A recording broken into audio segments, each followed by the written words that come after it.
I had an interesting conversation today. It was with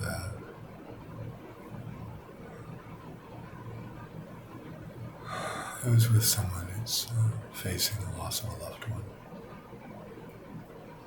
and this is someone with rational appraisal of life and death, who ultimately is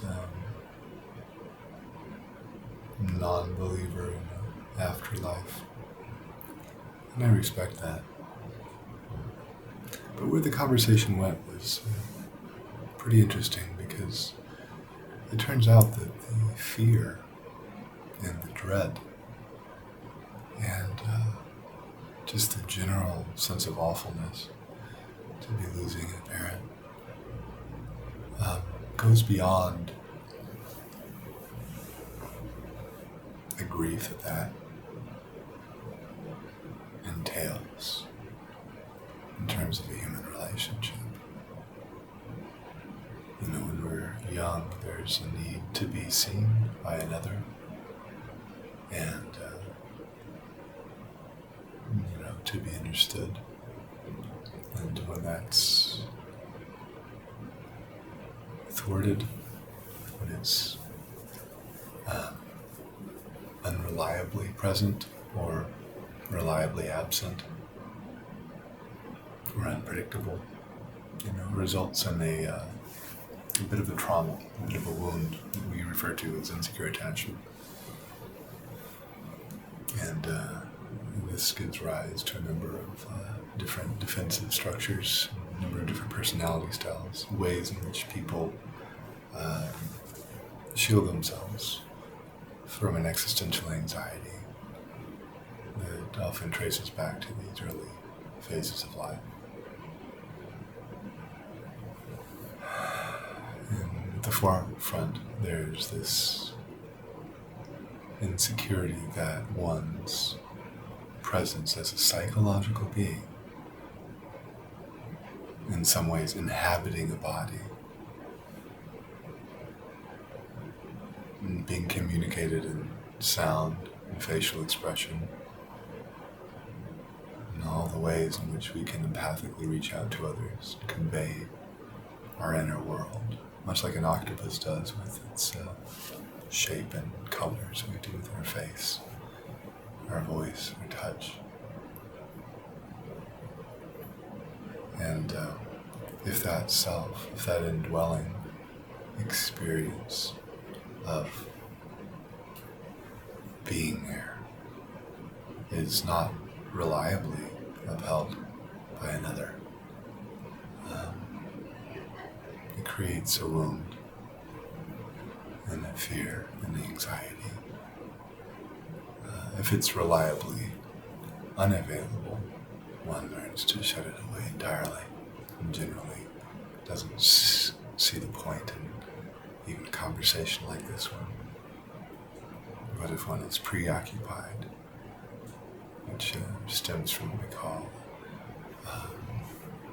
ambivalent attachment, it's because the child knows it's there. It's possible to be seen by another person living in this body, seeing into this body, and knowing there's a person there, and that can be taken away.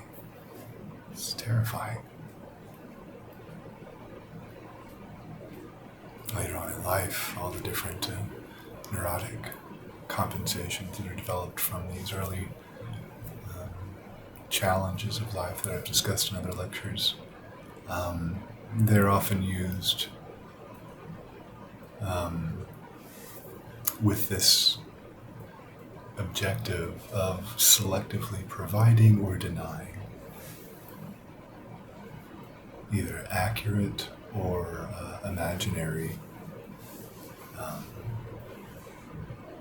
mirroring of what's in another person. When I say imaginary, I mean, let's say the only way you learned that you could be seen and loved and recognized is as some kind of false self, as the ordinary grandiose sense of self that the toddler has if they've engaged in a practicing period where they essentially are able to believe they're all powerful, or they're all strong and good, and their loved ones are, these idealized fictions. If that's the only way that somebody can feel like they're secure in this world, and they meet somebody else who's able to collude with that or take it away, we can all become very conditioned to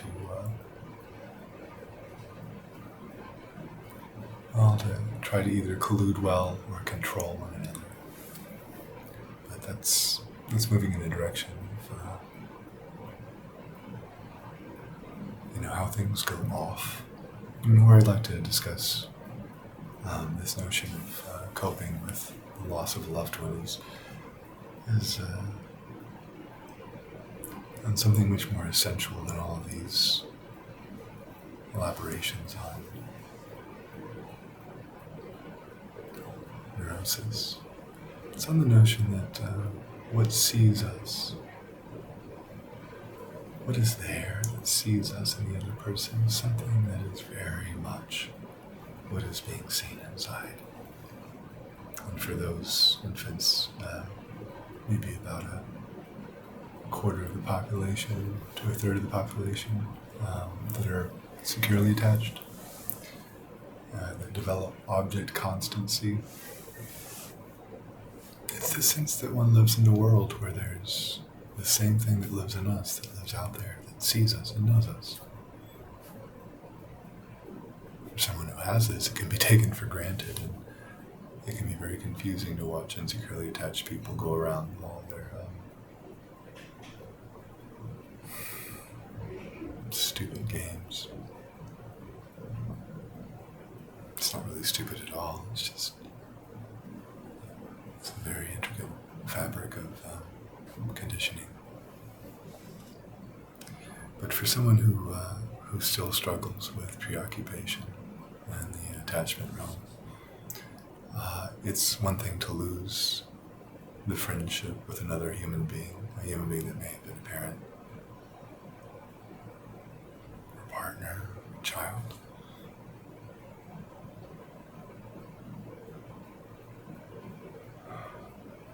You see that that connection has always existed in the interplay of one whole human life with another.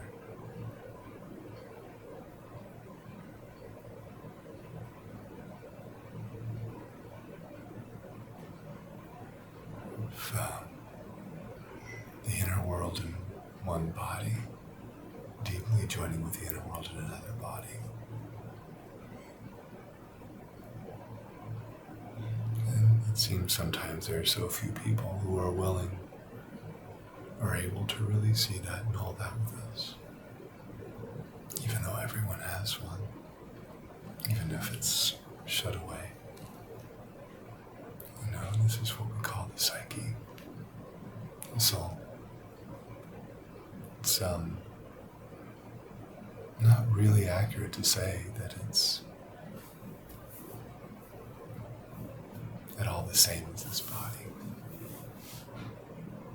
Perhaps on a certain level it is fair to say that, but that's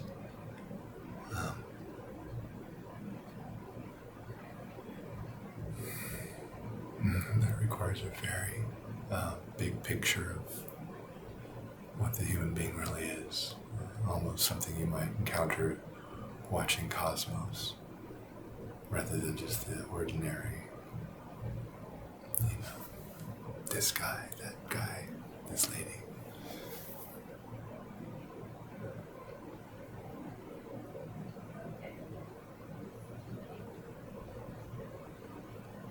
I use the example of the planets and how they're associated with these different qualities that are fundamental parts of our symbolic inner universe, especially the sun, which is the life itself, the light of awareness, and the moon, the inner world, the emotional world, the unconscious.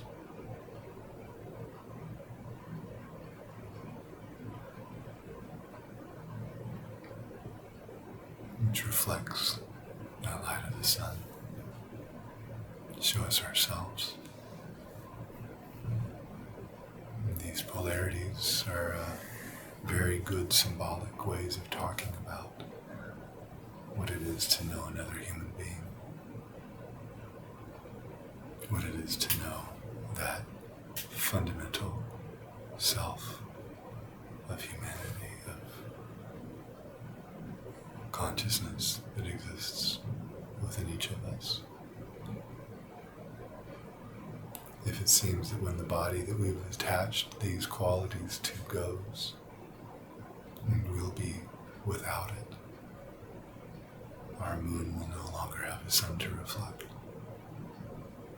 Our sun will no longer be able to fully brighten the moon of another's inner world.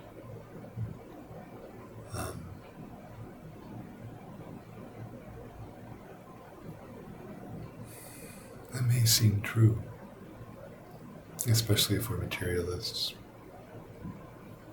which could be a more rational and accurate way of describing that when the brain dies, consciousness dies. But what we've known and what our loved ones have provided us is actually something we carry around inside. It's the knowledge of their soul. And the knowledge that they have known ours. That inner representation of them. That object constancy that is the nature of a secure, enduring, and authentic relationship. And that isn't about getting together for a cup of tea, although it is a beautiful way of celebrating it. That doesn't die. Well, unless we die, perhaps. But then we live on in those heavens of loved ones in their own psyches.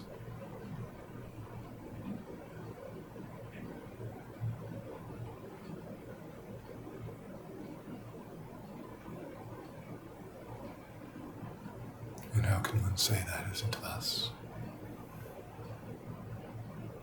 Just because we're not egocentrically making it ourselves.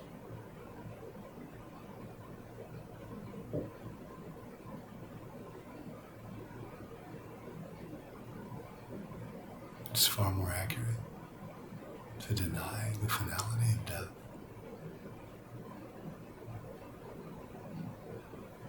And the existential, profound grief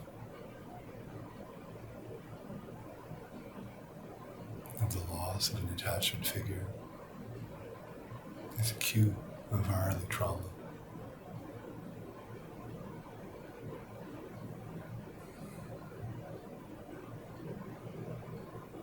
And just like every trauma cue, it may indicate something bad has gone on, but not that thing which we fear the most.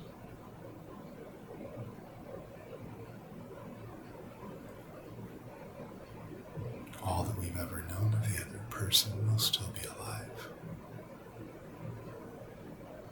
in us.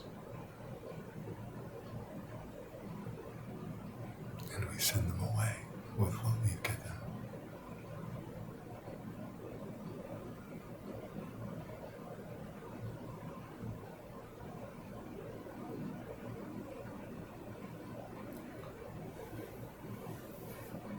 So give sincerely.